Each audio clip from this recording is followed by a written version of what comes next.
This is EAT, right? So webinar EAT, this is basically the whole point about this is that this is going to be talking about tips and tricks about eating concerning weight loss. That's obviously the main thing that we're going to be talking about with this. Obviously, there with nutrition, there is a lot of ways to be right and there's a lot of ways to be wrong. Um, so we're going to talk about some of the ways to be right. Um, I'm not going to say that the stuff that I talk about in here is going to be the only way that you can do stuff, because, that is one of those things that's funny about people, is that anybody who, is alive is an expert at eating, at least in their own minds. So there's a whole bunch of different stuff that's there. There's a whole bunch of different ways that you can eat. You can eat for, for like a diabetic diet. You can eat for weight loss. You can eat for an anti-inflammatory diet. So there's a handful of different things that you can do, and then people can just eat because they like it, right? You can be a foodie and, those kind of things. So there's a whole handful of different things that are possibilities of what you can do. So, this is not to say that this is how you have to eat every single time and, there's no other way to do it, but it is something to kind of think of. So, if you haven't met me or if you're listening to this later on YouTube, my name's Dr. Bryan Royer. I love motivating people or supporting people who are motivated to try to improve their health. And basically, I'm trying to help people remove the compromises that they have, so that they can experience everything that they want to. So let's talk a little bit about me, just because, my ego needs it. No, I'm kidding. No, but basically the reason why I talk about this kind of stuff, the reason why, like I could be considered an expert, would be all of these different, the alphabet soup that you have behind my name. Um, I do have an extensive education in nutrition and supplements. When it comes to the certified chiropractic sports physician, we had an extensive amount of education in that, with nutrition, and kind of that's it. So basically, one of the first things that I like to start off with this is basically talking about what is overweight versus what is obesity, because sometimes people have the tendency to get things confused. And the idea is that when it comes down to it, both of them are going to be referring to a body weight that is higher than what's considered to be normal, and what's considered to be normal and healthy for a certain height. Because again, it depends a little bit on what your height is, on, whether or not the weight is normal or not. Um, One of the things that's used is something called body mass index, or BMI. And the thing to remember is that this is considered to be a screen. So what that means is that it's a screening tool, um, as to whether or not someone might be overweight or obese, but it is not diagnostic on whether or not somebody's, like the amount of body fat that somebody has, on whether or not they are overweight or obese. The easy way to look at this is, and we'll talk about this later on, is that when you talk about, somebody who is like a weightlifter or a bodybuilder or an athlete, they typically have more muscle mass. So because they have more muscle mass, their BMI has the tendency to be a little bit higher. Okay. So what it comes down to is that, again, overweight could be due to extra muscle, could be due to bone, could be due to water. Um, and again, when it comes to obese, there's different categories based on how severe that somebody might be. So if you look at the BMI categories that you have here, and again, this is basically taking your weight and then your weight in kilograms, and I believe that your height in centimeters, and there's a specific formula for it, but it's really easy to go online and find out what it is. You probably have it listed in your phone if you use your health app, um, inside your phone, like what your BMI is. So again, anything that's under 18.5 is considered to be underweight. Anything that is 18.5 to 24.9 is considered to be normal or healthy. 25 to basically 30 is considered to be overweight, and 30 and above is considered to be obese. And again, there ends up being different things that's in there. So BMI is a good tool. It's just that, it is used for more of a screen than anything else, right?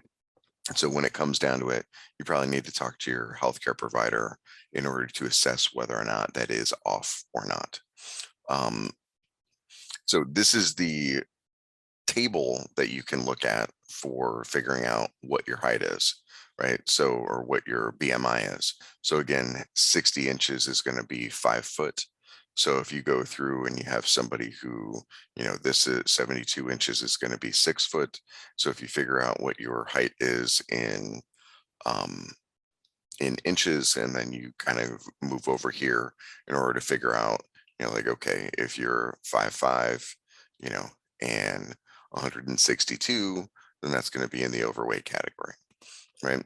Again, this is not necessarily the best thing, but it is one of the fastest things in order to kind of screen this stuff out.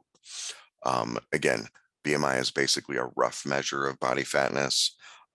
Again, you get highly trained athletes, like if you can imagine, like Arnold Schwarzenegger back in the day when he, won Mr. Olympia. He's like 6'2", so he'd be like here. And I'm sure that he was somewhere between, 233 and, 250 something, but again, he was all muscle. So that's not going to be obese when you end up having a body fat percentage that's like 8% or something like that. Um, so, and it goes in all different directions. So there are some people that are going to be a normal weight who could be in the normal range that's here that could actually be over fat. There's people, again, in each of those different, areas. So body fat assessment, it's going to be more specific to your actual fat content and provides a more accurate picture. But what I mean by that is that there's a couple of different things. This is the um, body fat percentage is what's listed here. So this is what percentage of your body weight that is made of fat. So there's a couple of different ways that you can actually get this. Um, but some methods have higher error rates. The two most common methods are skin fold measurements, where they would take like a little fold of the skin next to the belly button, the back of the arm, like there, and there's a couple of different places to do it, and then you can calculate body fat based on that. There's also bioelectrical impedance analysis, and that's one where you would like hold something in your hand that basically sends an electric current, and that kind of gives you an idea of like what your body fat is. The issue with that is that the error rates can be basically a 16-point swing on some people depending on what's going on. It's how good is the person who's doing like the caliper testing. um, when it comes to the electrical impedance, it can be based on dehydration and time of day. So those can be accurate, and especially ones that like you hold that go down through your feet and stuff like that. Those can be accurate, but you want to do them first thing in the morning. Whenever you do it, you want to do it before you've eaten or drank anything, just to make sure that you keep everything consistent, because 1 month or 1 week when you do it, it could be higher or lower depending on what's going on. Um, when you look at this again, it has like the body fat percentages listed here. When it says essential fat, that means that that's the kind of stuff that you really shouldn't going below. You shouldn't, so somebody shouldn't be below, a male shouldn't be below 4% body fat, because that's going to be definitely in the non-healthy categories. You can argue with different things on different people of, how low that somebody should get. Maybe somebody shouldn't get below 10% body fat for an athlete or so. But, again, when you look at a male, above 26% body fat is considered to be obese, and above 32% for a female is considered to be obese. So again, there's a bunch of different stuff that's there. Um, when it comes down to it, there are more complicated but more accurate methods of doing this. One is X-ray analysis, like a DEXA scan, and then there's also water displacement, but they can be a little bit more um, cumbersome. So that's one of the reasons why BMI ends up being something that's used a lot, is that BMI is just basically taking an easy number to get, which is your height, and then an easy number to get, which is your weight, and then calculating, using a formula to calculate it. Whereas, you can have multiple different steps, or immersing somebody completely in water, or other kinds of stuff. So it makes things a little bit more difficult. So the reason why we talk about that is that because when I'm going to be talking about the things in the next stuff, I want people to understand what it is that we're talking about when it comes to um, the issues when it comes to obesity and overweight and all that other kind of stuff. So the issue is that what it comes down to is that basically things don't look healthy, and this is kind of like any kind of westernized type of country across the world. It doesn't matter whether or not it's in, Europe or in the US. If people are eating like we do in the US, then there's more issues. So, part of the issue is that we end up having a lot of calories, but there's not a lot of nutrients that's going to be in some of that. So, again, somebody that ends up having like the fries and the burger, again, they're not getting all of the nutrients that go along with it. They're just getting like the fat and the calories and the starch and all that other kind of stuff. So part of the issue is that we end up having problems with childhood obesity, and that's something that's a reflection on other things in general. Childhood obesity is soaring. Lifestyle diseases are basically taking millions of lives each year. Statistics continue to worsen, and obviously with this being done now at the time of this recording, this is being done, obviously in the middle of COVID. One of the biggest indicators that somebody has on whether or not COVID ends up being problematic for them is whether or not they're overweight. Um, so there's a bunch of different stuff that goes into it. So, but when you talk about like specifics, like there's a study that was done in the UK that has predictions about the growth of obesities in Britain, which they guess that about 60% of the population is expected to be overweight by 2050, compared to 28% today. And then 70% of girls and 55% of boys are expected to be overweight or obese in 40 years. That's obviously not good. Um, the report basically goes on and discusses that children and average children only eat 2.5 portions of fruit and vegetables per day, which is half of the recommended intake. They also eat 50% or more added sugars than the recommended maximum, and they eat 25% more saturated fat. So you have kids that are eating less fruit, they're eating less vegetables, and then they have a massive increase in the amount of sugar that they should have. So that ends up creating problems. So in the US, there's, other statistics that are with that. So 2 in 3 adults in the US, again, the US is in a worse place than what the UK is and than what Britain is. So in the US, 2 in 3 adults are considered to be overweight or obese. 1 in 3 adults is considered to be obese. More than 1 in 20 adults is considered to have extreme obesity. About a third of children and adolescents age 16 or 6 to 19 are considered to be overweight or obese. And then more than 1 in 6 children are considered to be obese, right? And in that same age, the 6 to 19 are considered to be obese. So 1/3 are overweight or obese, and 1 in 6 are considered to be obese. So those ends up being, obviously major issues. When you look at the other statistics and stuff like that, in 2017 and 2018, the prevalence of obesity was about 42.4%. In 20 years, so it talks about like from 1997 to 2017, there was an increase in that obesity rate from 30% to 42%. So, you talk about, images that you have, back in the 80s and the 70s and stuff like that. And there's not nearly as much when you have footage of just the general public. There's not nearly as many people that are walking around that have the extra weight. Severe obesity increased from 4.7 to 9.2% in those 20 years. And basically, the annual medical costs of obesity basically in 2008 dollars, and again, this is not even like recent, but $147 billion of annual medical costs related to obesity. Again, it's kind of like smoking in the idea that it basically affects almost every other disease that there is. Um, Obesity-related concerns can include heart disease, stroke, type 2 diabetes, multiple different types of cancer, and then obviously all that can lead to preventable premature death. So again, there's a whole bunch of different stuff that's there.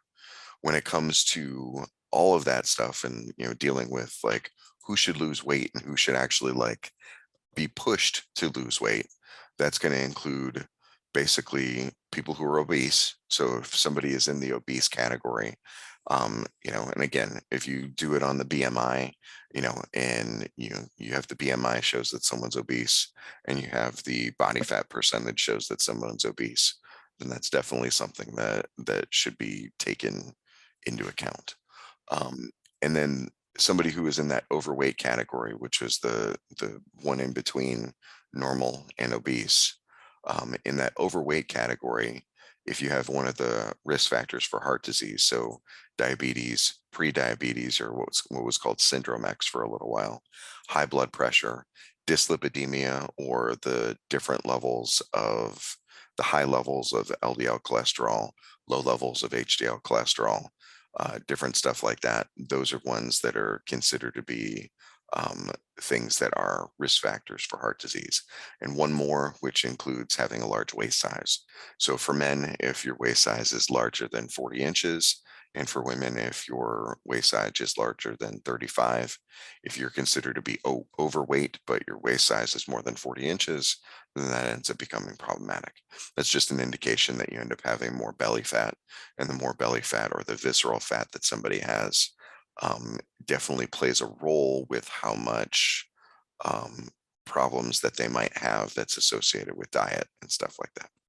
So now that we talked about all the other stuff and depressed you a little bit about everything that's there, basically there's certain things that we can do in order to help that, right?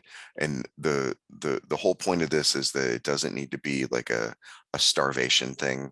It doesn't need to be that somebody never ever has any foods that they like, but it does mean that we all need to have some kind of control, because things are either um, easy or they're hard when it comes to all of this stuff.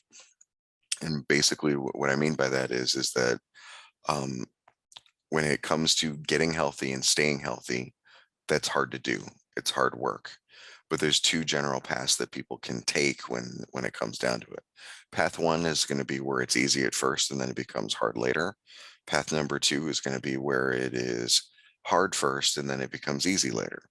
And what I mean by this is that when you talk about path one, that means that somebody that doesn't take their health very seriously when they're younger, and then life gets progressively harder as they get older. So you get into your 40s, your 50s, your 60s, and then people start to lose their health.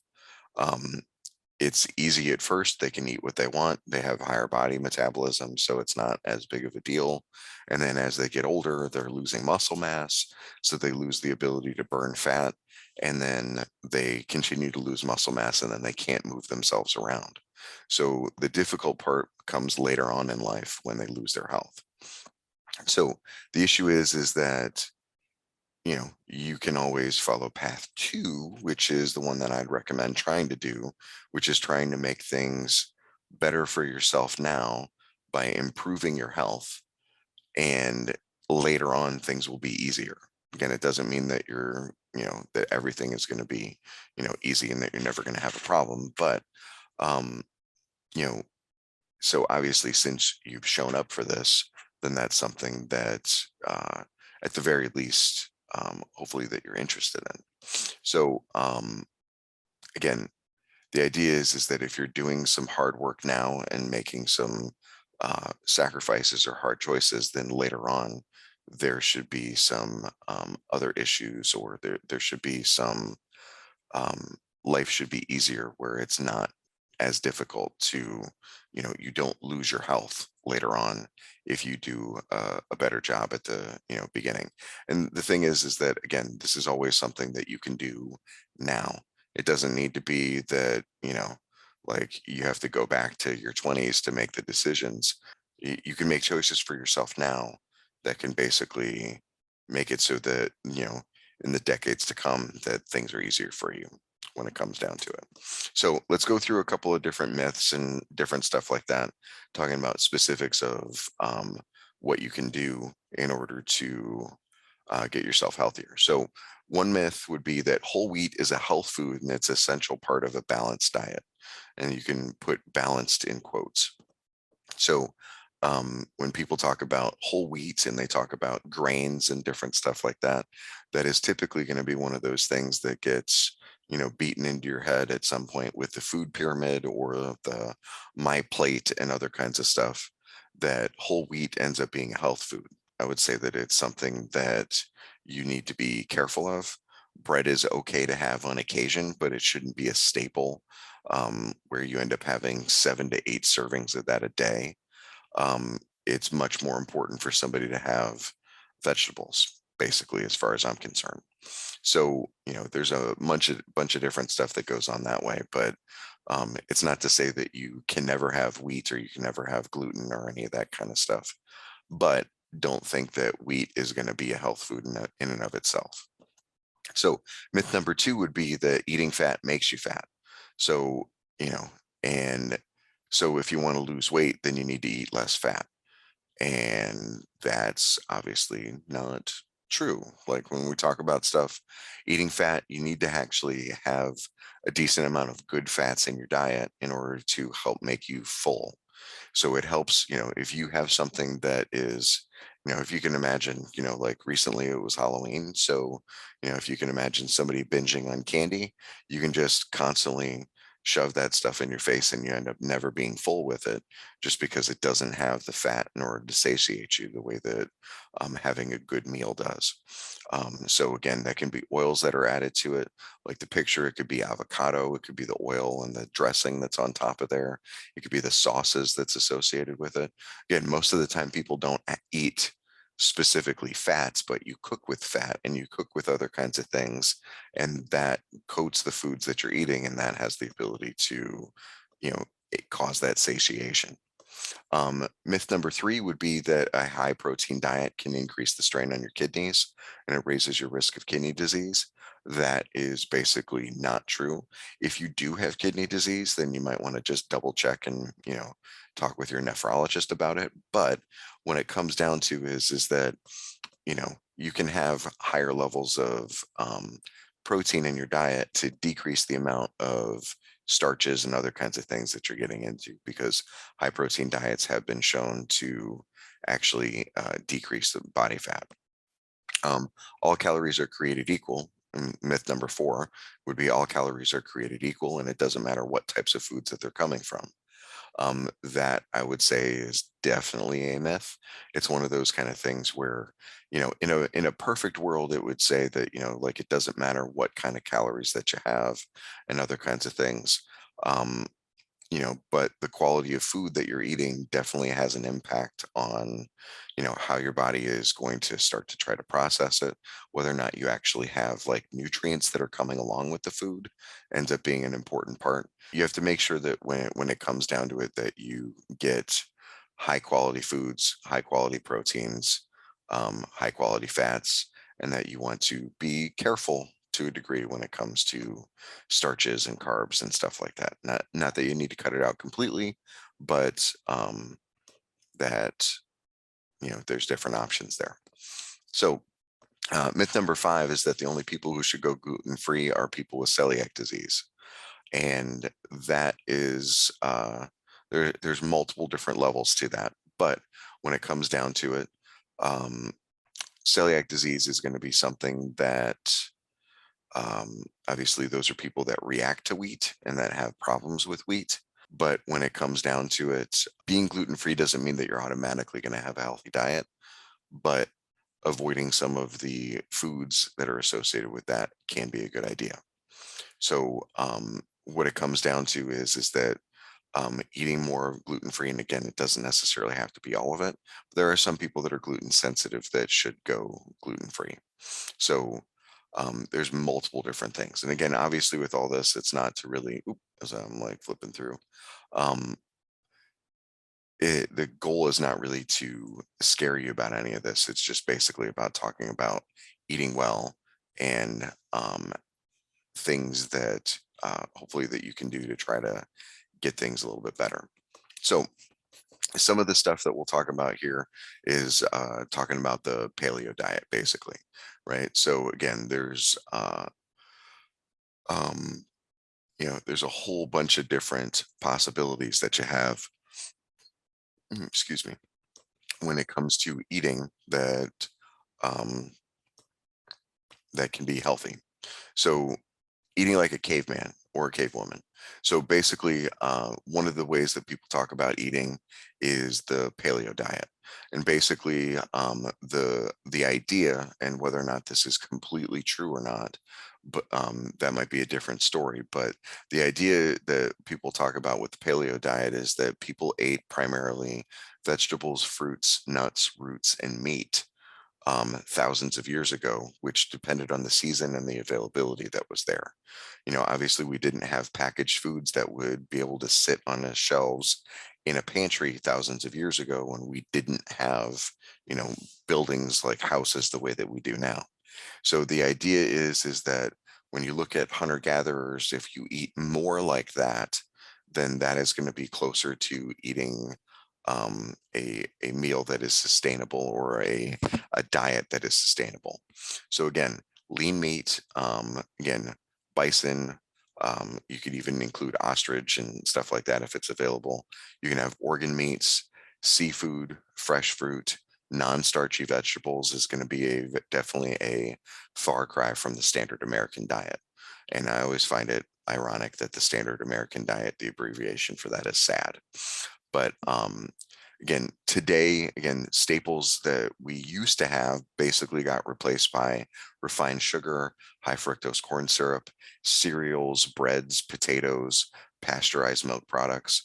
Again, if you think about like what it was, you know, not saying that everybody needs to eat bacon and eggs and stuff like that for breakfast, but if you can imagine that that was something that was done, you know, more back in the 30s, the 50s, that kind of stuff, where you would have like one egg and one slice of bacon or something like that, as opposed to the culture that we have now where, the advertisements, especially when I was younger, when we would have the cartoons, it was always advertising the cereals and stuff like that to you. And that is what people would have, on a regular basis. But cereal isn't necessarily the thing that you need. Um, you know, before, cereal with milk isn't necessarily the thing that you need to start off your day. So, again, the general idea is that people have a much narrower type of selection of fruits, vegetables, roots, nuts, and we have lesser quantities than what we did in the past. So, basically the paleo diet in the University of California, um, there was a study that was done where they used the paleo diet for 2 weeks on a group of out of shape volunteers. And basically in that 2 week time frame, these volunteers' blood pressure levels had decreased, and so did their levels of cholesterol. And what's crazy is that they dropped their cholesterol by an average of about 30 points, which the researchers basically compared to what happens when you take statins for 6 months. So levels of triglycerides improved and all of that other kind of stuff. So basically, there is a list of stuff that you can eat or not eat. And basically, let's just kind of list them out now. So things that you can eat, or the things that kind of like, look at. So meats that are grass fed. So grass fed cows or grass fed bison, that kind of stuff. When you talk about like cows that are fed grain, the grain that they get fed, the fats that are in that grain have the tendency to actually produce arachidonic acid in the animals, which leads to inflammation. Um, so other things to eat are fish and seafood, and ideally something that is like wild caught.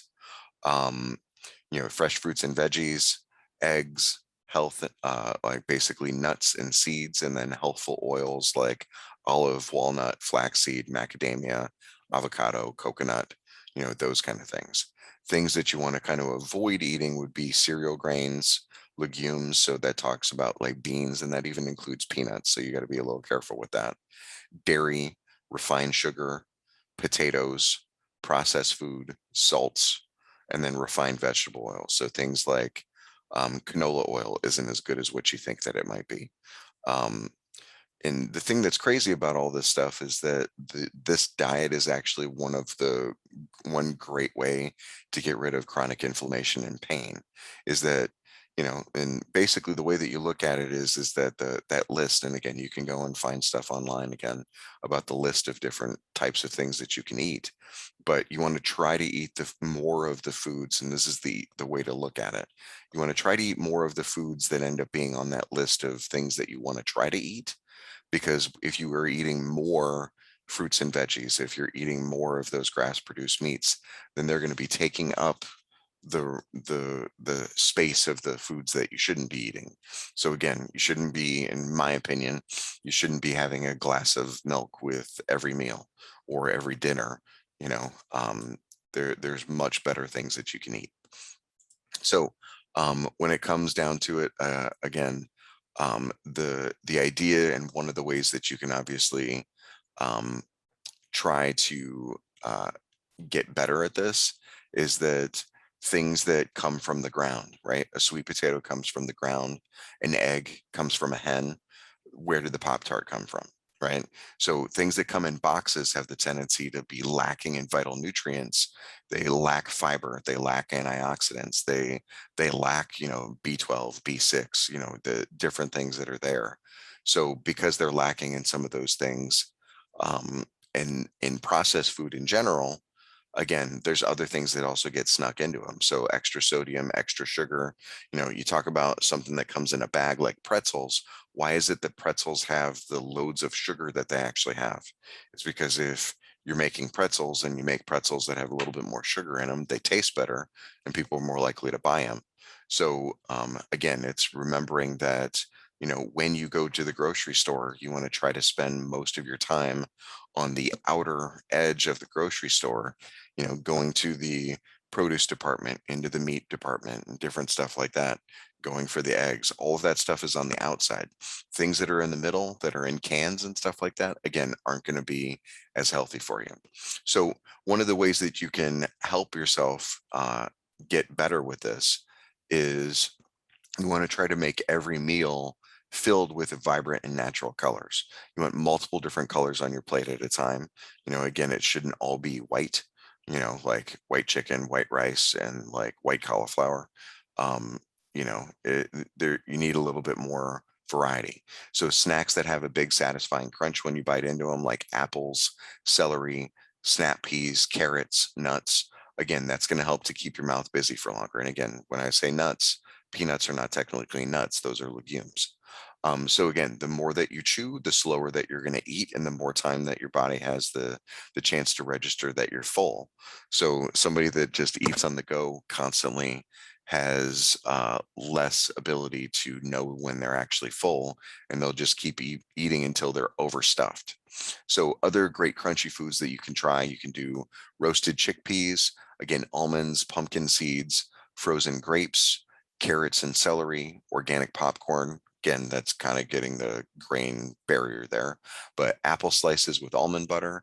Again, you can get the mixed nut butter from Costco, is supposed to be really, really good too. Kale chips if you wanted to try them. So again, that crunch and that texture that you can get when you eat, those can be definitely good things to help everything out. Okay. So again, more crunch, um, you know, so there's other types of meal ideas and stuff like that. So um, I'm just going to kind of like go through a couple of these different like ideas, and this is just like kind of the title of it, but these would be ones that I'd be able to send to those that are here on the Zoom call, and I might be able to find a way here on YouTube to um, get them to people if you wanted it by going on YouTube. So if you look at breakfast ideas, is that you could actually make your own granola, and there's recipes for that. You can make breakfast burritos, and you can do it primal, or like the paleo diet kind of thing. So primal is one of the ways that sometimes people will say paleo.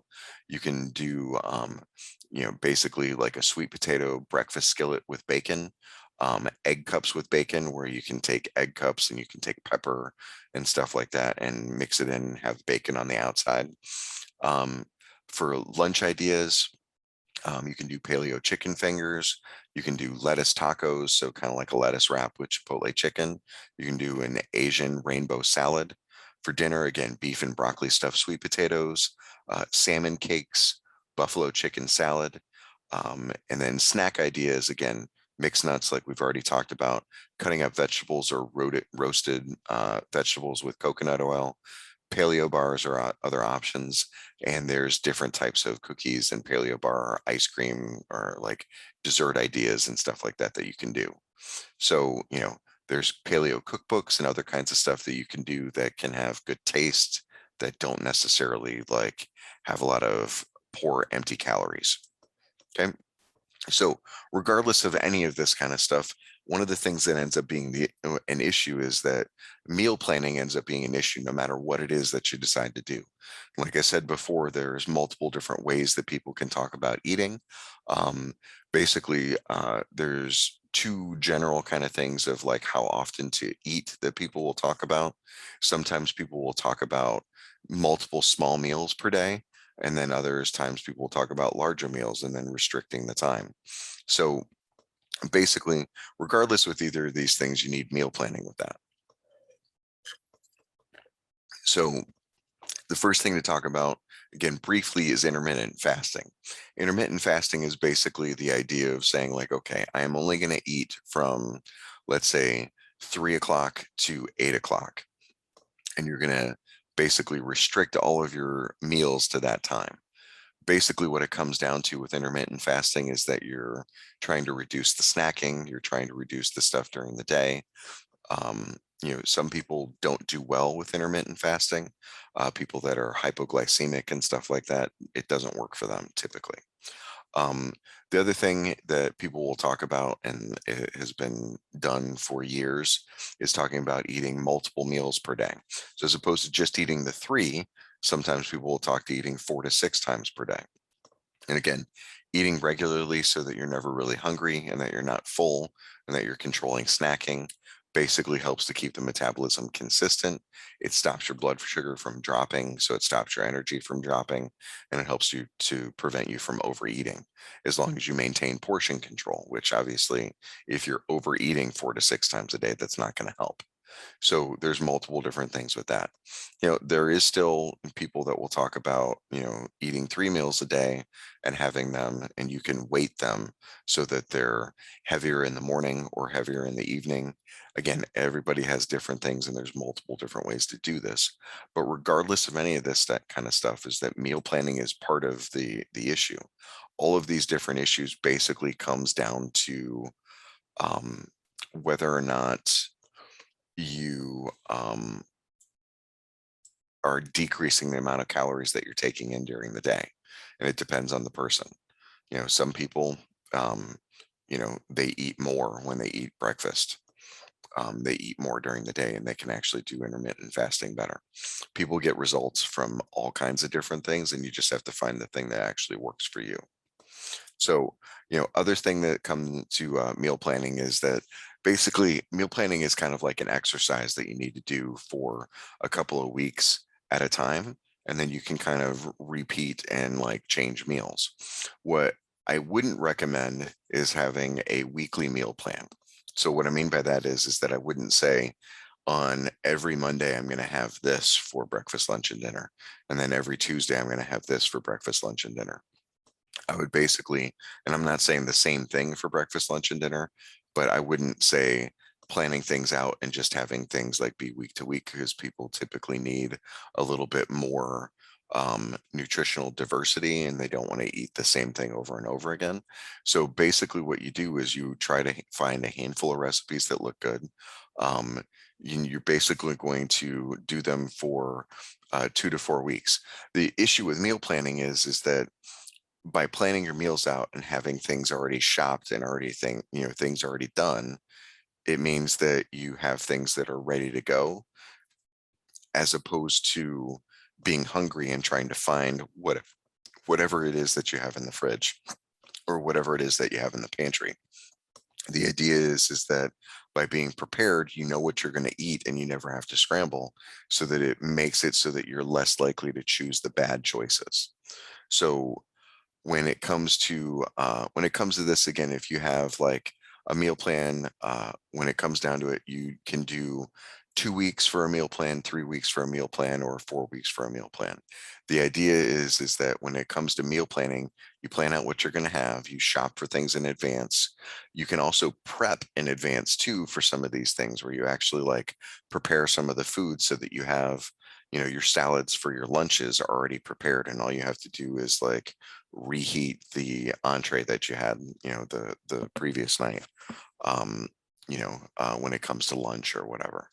Um, so an idea is that if you have a meal plan that you come up with week 1, and then you come up with another one for week 2, you can use some of week 1's ideas, you can use them over again in week 3, and you can use week 2's ideas over in week 4, and you can kind of mess around with some of that stuff. So again, there's multiple different steps for having that meal plan. You can look at planning out your week. Again, you look at your week, you see what's kind of happening during the week, figuring out business meetings, any kind of time that you end up having with your children, social activities and stuff like that. Um, Obviously trying to take meals with you so that you can kind of know what exactly is going on. And let's see here. So you have obviously shopping. You want to go shopping and have things planned, so that you know what it is that you need to buy. Having the variety of breakfast choices, so you can make smoothies or oatmeal or eggs, yogurt, whatever, fruit, and then narrowing down the snack items so that you only have a couple of different options that's there. The most effective way, or one of the other plans, is to make sure that you end up having a lunch that's prepared. So whether or not you're planning that for the next day or you're planning it for any of the other kind of stuff, there's issues with that. So the morning can be chaotic. Again, you don't want to skip a meal and then bring something that's processed, or take nothing with you and then you need to grab something like when you're out and about. Obviously, you can go through and you can rinse and repeat those steps and kind of go from there. Um, and obviously try to enjoy it as much as you can. When it comes to food, obviously, water is going to be one of the big things. So sometimes people don't like water, but obviously you have to stay hydrated. So um, drinking is definitely going to be a good thing. Drinking water. Many are going to fail to realize how crucial of an issue that it is. Again, um, the majority of Americans basically don't have enough water per day. That doesn't mean that you need to have like a gallon jug of water that you need to finish every day, but if you are drinking more water, then you're going to be more full. You're going to be less likely to be drinking your calories with soda. You don't want to be doing diet soda either. So water is essential for survival. Again, you want to make sure that you replenish that, and go through about, maybe about 3 liters of water a day. So that's about 13 cups a day for men, 9 cups for women. And basically the benefits that you end up getting for water is it helps relieve fatigue. It helps improve your mood. It helps to treat headaches and migraines. It can aid in digestion and constipation. It aids in weight loss. It helps to flush out toxins. It helps to promote good body health. I'm sorry, good body temperature. It helps with skin. It can help relieve hangovers for somebody that was drinking something else too much. It can help with bad breath too. So there's a whole handful of different things that you can use when it comes to water. So there's other kinds of things that helps when it comes to getting energy, right? So drinking sugary drinks is not going to be an answer to people that have a lot of weariness or a lack of energy. Basically, Green smoothies are going to be a fantastic way for you to get some good energy. Again, you know, energy drinks are just not a good way to do it. So, you know, I'm not anti-coffee in any way, shape, or form, but some people it doesn't work for them. But when it comes to energy drinks, that's using too much coffee and other kinds of stimulants and stuff like that that just aren't good. And energy drinks can interfere with your ability for water. They can make you go to the bathroom more, so fluid loss. They can help to raise your cholesterol. They can really screw up your insulin levels because they're all also loaded with sugar. People can end up having issues with rheumatoid arthritis and stroke. You can have damage to your blood vessels, and you can have increasing in the risk of heart disease. So there ends up being a whole different things that kind of goes with that. So again, there's multiple different things that you can get from getting green smoothies. Again, there's multiple different smoothie recipes that you can find online, and I would totally encourage you to do so. So herbs, again, herbs and spices are things that you can obviously do a lot of. When it comes down to it, you'll have multiple different dishes that are going to be giving a little bit of life to bland food, um, and that can add flavor, but not necessarily add extra calories. So sweet potatoes, you can either end up having cinnamon on sweet potatoes um, in order to help, you know, change up the flavor a little bit. Adding other fresh herbs like again dill, parsley to steamed vegetables is another way to enhance flavor. Quality herbs and spices basically help to um, increase the flavor in other types of prepared foods. So try to use them as much as you can. So good herbs and stuff like that to try if you don't use them: basil, chives, cilantro, mint, oregano, rosemary, sage, tarragon, um, and thyme. So, and obviously expand, try to purchase a few different common or less common ones, try them out, see how it works. Curry powder is also something that's fantastic. So it can add a lot of depth and flavor to the roasted veggies, soups, and stews. Um, and you can use them in rubs, in marinades, in soups, grilled and sauteed vegetables, and different stuff like that. So next one to talk about here is your kitchen. So when it comes to your kitchen, again, if you're spending a lot of time, you know, in the kitchen, you want to make sure that the kitchen is nice and that you're having fun in there. So making sure that you buy some different things that will help you prepare things that can be a worthwhile investment. You know, having a new grill. If you don't grill all that often, or if you don't have the big enough grill or whatever, making sure that you have a grill. I'm personally a big fan of a grill. So, you know, I use it like all winter long too. So again, doing on a grill on the open flame is definitely a good thing. Slow cookers, if you don't have one, I would totally get those because those are really, really easy to do. You prep them up, you can start them first thing in the morning, let them run for 8 hours, and then you have food waiting for you when you get home. You know, and then there's a multiple different types of gadgets that you can get for slicing and dicing, and then just better tools in order to peel the apples and other kinds of stuff like that. So I'd recommend, you know, looking at doing some different things in order to uh, make things easier for you and prepare things. So other things that you can have is trying to do things that can, you know, try to get a little bit creative when it comes down to it. So try not to have stale food choices. So so perfect way to do this is have each member of the family write down their top 3 meals that they enjoy the most, and then you can kind of like mess around with that. So once you get it, you can take the things that you like the most, and then you can look for different types of recipes that are healthy version of those. So again, when pizza shows up and ice cream shows up and chicken fingers shows up, all of those would be things that could be you can do them in a healthy way or you can do them in a non-healthy way. So um, I would recommend trying to find ways that you can make those a little bit better. Taking any food that you love, swap a couple of different ingredients. So if you have a meal that you like, you can try to change up a couple of different ingredients, and then all of a sudden you have a healthy version of your favorite foods. So, there's a bunch of different stuff. And again, if you get the entire family involved, that can help with the buy-in of the different foods and stuff like that that you might make. So, um, hopefully, when it comes with this, that you're fairly excited about it. You can be overwhelmed with it, but both of those are actually great emotions to have. Because again, this is changes and things that you want to make with the